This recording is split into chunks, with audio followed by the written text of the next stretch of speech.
Hello, good morning બાળકો. કાલે આપણે પત્રલેખન જોયું, બરાબર છે. આજે આપણે જોઈશું અર્થ વિસ્તાર અથવા વિચાર વિસ્તાર. અર્થ વિસ્તાર પણ કહી શકાય અને વિચાર વિસ્તાર પણ કહી શકાય. તો સૌથી પહેલા તો આપણે એ જાણવું જરૂરી છે કે અર્થ વિસ્તાર કે વિચાર વિસ્તાર કરતી વખતે કઈ બાબતોને આપણે ધ્યાનમાં લઈ અને અર્થ વિસ્તાર કે વિચાર વિસ્તાર બનાવવો જોઈએ. તો સૌથી પહેલા આપણે જોઈશું ધ્યાનમાં રાખવાની બાબતો. એમાં આપણે પહેલું જોઈશું આપેલી પંક્તિ ઉક્તિનો અર્થ બરાબર સમજી લો. આપણને જે કોઈ પંક્તિ અથવા ઉક્તિ આપવામાં આવેલી છે એનો પહેલા તો આપણે અર્થ સમજવો જરૂરી છે, કેમ કે આપણે જો એનો અર્થ સમજીએ તો જ આપણે સારી રીતે એ અર્થ વિસ્તાર એ વિચાર વિસ્તારને આપણે લખી શકીએ. એટલે પંક્તિનો અર્થ સમજવો જરૂરી છે. પછી બીજું, વિષય વસ્તુને અનુરૂપ મુદ્દા નક્કી કરો અને તેને 12 થી 15 લીટીમાં વિસ્તારો. પછી વિષય વસ્તુ એટલે કે આપણને જે પંક્તિ વિચાર વિસ્તાર કે અર્થ વિસ્તાર કરવા માટે આપવામાં આવેલી છે એ વિષય, એની અંદર શું પૂછવામાં આવેલું છે. દાખલા તરીકે, સફળતા જિંદગીની હસ્તરેખામાં નથી હોતી, જણાયેલી ઇમારતેના નકશામાં નથી હોતી, એવી પંક્તિ આપણને આપવામાં આવેલી છે, બરાબર.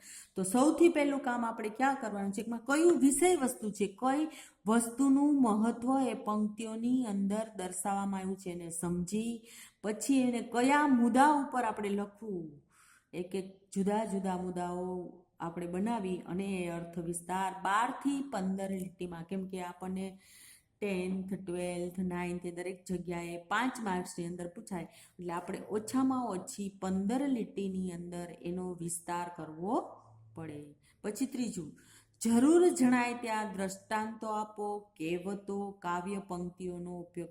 આપણે આપણા અર્થ વિસ્તારને અસરકારક અને ધારદાર બનાવવો હોય તો આપણે શું કરવું પડે, આપણે આપણા અર્થ વિસ્તારના વિષયને અનુરૂપ કહેવતો અને કાવ્ય પંક્તિઓનો ઉપયોગ પણ એમાં કરવો જોઈએ. પછી ચોથું, લખાણની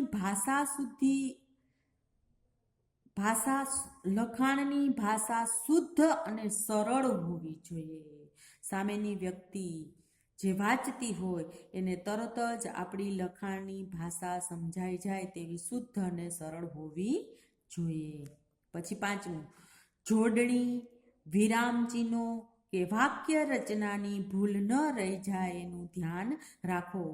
આપણે જ્યારે અર્થ વિસ્તાર કે વિચાર વિસ્તાર લખતા હોઈએ ત્યારે જે આપણે બાબતો ધ્યાનમાં રાખવાની છે એનો આપણે અત્યારે અભ્યાસ કરી રહ્યા છીએ, બરાબર. તો એમાં જોડણી, વિરામચિહ્નો, વાક્ય રચના, ઘણી બધી વખત વાક્ય રચનામાં ઘણી બધી ભૂલ રહેલી. તમે ઘણી વખત એવું કહેતા, મેં તો સાચો અર્થ વિસ્તાર લખ્યો છે, પણ એમાં વાક્ય રચનાની, વિરામચિહ્નોની, જોડણીની ઘણી બધી ભૂલો રહેલી હોય.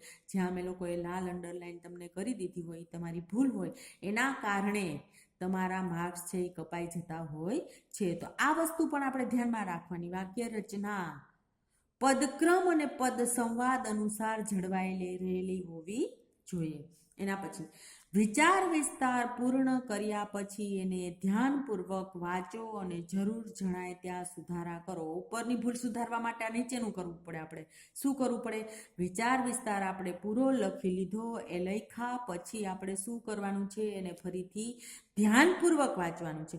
અને ધ્યાનપૂર્વક આપણે વાંચીએ એટલે આપણી શું ભૂલ થઈ, જોડણીની છે, વિરામચિહ્નની છે, વાક્ય રચનામાં કોઈ ભૂલ રહેલી છે, એ દરેક ભૂલને આપણે ઓળખી અને ફરીથી આપણે ભૂલ જે આપણી છે એ સુધારવાની છે. તો વિચાર વિસ્તાર કે અર્થ વિસ્તાર કરતી વખતે ઉપર આપેલી જે આપણે ભણ્યા એ બાબતોની પહેલા ધ્યાનમાં લેવાની છે. એ બાબતોને ધ્યાનમાં લઈ અને પછી આપણે અર્થ વિસ્તાર કે વિચાર વિસ્તાર આપેલી પંક્તિનો અર્થ સમજી અને કરવાનો છે. હવે એક આપણે નાનકડો અર્થ વિસ્તાર અહીંયા જોઈશું જે ખૂબ મને ગમે છે. આચાર એ પ્રચારનું શ્રેષ્ઠ માધ્યમ છે.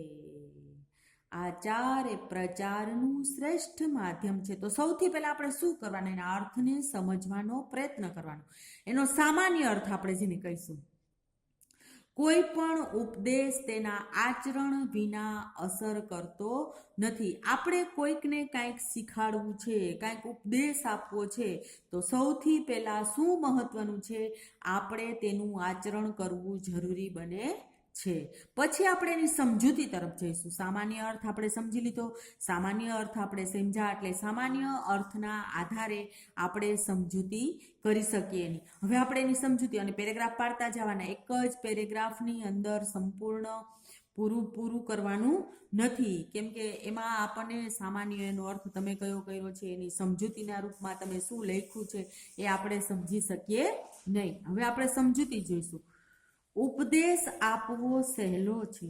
આપણે કોઈને ઉપદેશ આપવો બહુ ગમે અને સહેલો પણ છે, પરંતુ તેનું આચરણ કરવું કે આચરણમાં મૂકવું અઘરું છે. પરંતુ એનું આચરણ આપણે કરવું, આચરણમાં આપણે મૂકવું એ કામ ખૂબ અઘરું છે. આપણે કોઈકને કહેવું બહુ સહેલું છે, કોઈકને ઉપદેશ આપવો બહુ સહેલો છે, પણ આપણે એનું આચરણ કરવું ખૂબ જ અઘરું છે.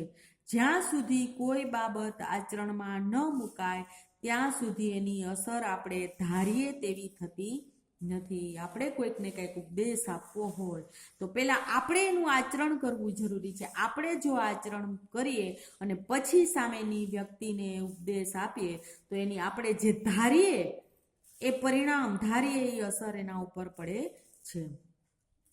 દરરોજ મોડા ઉઠનારા બીજાને વહેલા ઉઠવાનો બોધ આપે તો તેની અસર થતી નથી. જે વ્યક્તિ પોતે દરરોજ મોડી ઉઠતી હોય, 8 વાગે, 9 વાગે, 10 વાગે, એ સામેની વ્યક્તિને એવો ઉપદેશ ના આપી શકે 5 વાગ્યામાં ઉઠવું જોઈએ, 5 વાગ્યામાં ઉઠવાના ફાયદા વર્ણવે, એ ન શક્ય બને, કેમ કે એ અસર નથી થતી.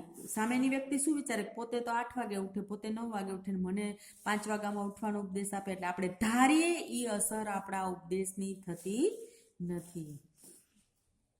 આથી જ આપણે વહેલા ઉઠવાનો બોધ આપીએ તો તેની અસર આપણે જે ધારીએ એ થતી, એટલે સામેની વ્યક્તિ ઉપર એની અસર થતી જ નથી. એમ જ માની લ્યો ને કે આપણે જ્યાં સુધી આચરણ ન કરતા હોય ત્યાં સુધી બીજાને ઉપદેશ આપવાનો મારી દ્રષ્ટિએ આપણને કોઈ અધિકાર નથી. હવે આપણે જોઈશું એની અંદર એક ઉદાહરણ. આપણને ખબર છે ગાંધીજી પાસે એક સ્ત્રી પોતાના બાળકને લઈને આવી. આપણને ખબર છે ગાંધીજીની પાસે એક સ્ત્રી આવ્યા હતા, પોતાના બાળકને લઈને આવ્યા કે આ મારો બાળક શું છે, ફરિયાદ કરી આવીને. એ સ્ત્રીએ ગાંધીજીને ફરિયાદ કરી કે મારો બાળક ગોળ બહુ ખાય છે, મારો બાળક છે એ રોજ આખા દિવસની અંદર ગોળનું જે પ્રમાણ હોય એ વધારે ખાય છે, વધારે લે છે. માત્રા જે હોવી જોઈએ, રોજ ખાવો જોઈએ ચોક્કસ, પણ જે માત્રા છે એના કરતાં વધારે ખાય છે. ગાંધીજીએ શું કીધું, એને તરત ઉપદેશ આપ્યો એ બાળકને કે તું હવે કાલથી ગોળ ન ખાતો, કે આ ગોળ ન ખાવો જોઈએ, ગોળના નુકસાન શું છે એ વર્ણન ન કર્યું. શું કીધું ગાંધીજીએ? ગાંધીજીએ કીધું કે 2 દિવસ પછી આવજો. સ્ત્રીને, બાળક સાથે આવેલી સ્ત્રીને કીધું કે તમે 2 દિવસ પછી મારી પાસે આવજો. ગાંધીજી પોતે ગોળ ખાતા હતા. શા માટે એને ઉપદેશ આપ્યો? કે ગાંધીજી પોતે ખુદ પણ ગોળ ખાતા હતા, દિવસમાં 2-3 વખત ખાતા હશે કદાચ મારા ખ્યાલથી, એટલે એણે ઉપદેશ આપી દીધો નહીં. પહેલા ગોળ ખાવાનું છોડી દીધું. સૌથી પહેલું કામ ગાંધીજીએ શું કર્યું? આચરણ કરવાનું. પોતાનામાં પહેલા આચરણ, એને અમલ કર્યો, એ આચરણ કરવાનું. પહેલા ગોળ ખાવાનું છોડી દીધું, પછી પેલા બાળકને શિખામણ, બોધ, ઉપદેશ આપ્યો. પેલા એને 2 દિવસ પછી આવવાનું શા માટે કીધું? કે પોતે જ ગોળ ખાતા હતા એટલે બીજી સામેની વ્યક્તિને ઉપદેશ ના આપી શકે, કેમ કે ગાંધીજીને ખબર હતી કે મારામાં એક તો એ લાયકાત જ નથી, પહેલા તો હું આચરણ ન કરું એટલે હું ઉપદેશ ના આપી શકું. પણ ગાંધીજીએ એ સ્ત્રીને 2 દિવસ પછી આવવાનો ચોક્કસ સમય આપ્યો અને કીધું, ગાંધીજીએ બાળકને શિખામણ આપી 2 દિવસ પછી કે સૌથી પહેલું કામ શું કર્યું ગાંધીજીએ? પોતે ગોળ ખાવાનો છોડી દીધો અને પછી એને શિખામણ, બોધ, ઉપદેશ જે આપણે કાંઈ કહીએ એ બાળકને આપ્યો કે ગોળ ખાવો જોઈએ, પણ એની અમુક માત્રામાં રોજ ખાવો જોઈએ. વધારે ખાવાથી કેવા પ્રકારનું નુકસાન થાય એ બાળકને સમજ આપી. ગુજરાતીમાં કહેવત છે, ડાય સાસરે જાય ગાંડી શિખામણ આપે. ડાય એટલે સમજુ છોકરી છે એ સાસરે જતી હોય ને ગાંડી શિખામણ આપે. ગાંડી એટલે જે પોતે આચરણ નથી કરતી પોતાના વ્યવહારમાં જે વસ્તુનું આચરણ પોતે નથી કરતી એ વસ્તુની શિખામણી સાસરે જતી છોકરીને કે સાસરે જઈને આમ કરવું જોઈએ, આમ કરવું જોઈએ, આમ કરવું જોઈએ, આમ કરવું જોઈએ, એવી શિખામણ આપે.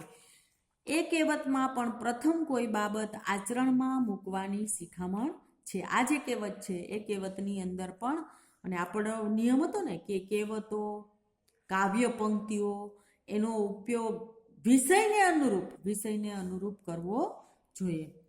આપણે સારી બાબતો આચરણમાં મૂકીએ એ પછી ઉપદેશ આપવાની જરૂર રહેશે નહીં. આપણે આચરણની અંદર સારી વસ્તુ મૂકીએ તો આપણે પછી ઉપદેશ આપવાની જરૂર જ ન રહીએ. કેમ કે આપણા સંપર્કમાં આવતા લોકો આપણું અનુકરણ કરતા થશે. આપણા સંપર્કમાં જે વ્યક્તિ આવશે, આપણું સારું આચરણ હશે તો એ વિચારશે કે સામેની વ્યક્તિ જે કામ કરે છે એ ખૂબ સુંદર છે, મારે પણ એમ કરવું જોઈએ. બાકી લોભામણી જાહેરાત નહીં. જોકે એ પણ એક પ્રકારનું આચરણ કરીને જ જાહેરાત કરે છે. ટીવીની અંદર આવતી જાહેરાત કે આ બિસ્કિટ ખાઓ ને, આ ચીઝ લ્યો ને, આ પનીર લ્યો ને, આ પાવડર લ્યો ને, આ કપડાં ધોવાનો પાવડર લ્યો ને. એ લોકો એવી કોઈક જાણીતી વ્યક્તિ આગળ જાહેરાત કરાવે છે કે તમે આમ કરો ને, આપણે પછી પ્રેરણા લઈને એમાંથી એવું કરતા હોય. પણ આપણે સારી બાબતો આચરણમાં મૂકી અને પછી આપણે ઉપદેશ આપવાની જરૂર રહેતી નથી. તો આચાર એ પ્રચારનું શ્રેષ્ઠ માધ્યમ છે. એના દ્વારા આપણે એટલું શીખી શકીએ, એવો બોધ મળે આપણને કે પહેલાં આપણે આચરણ કરવું જોઈએ, પછી આપણે કોઈકને ઉપદેશ આપવો જોઈએ. Thank you. જો તો ઠીક છે.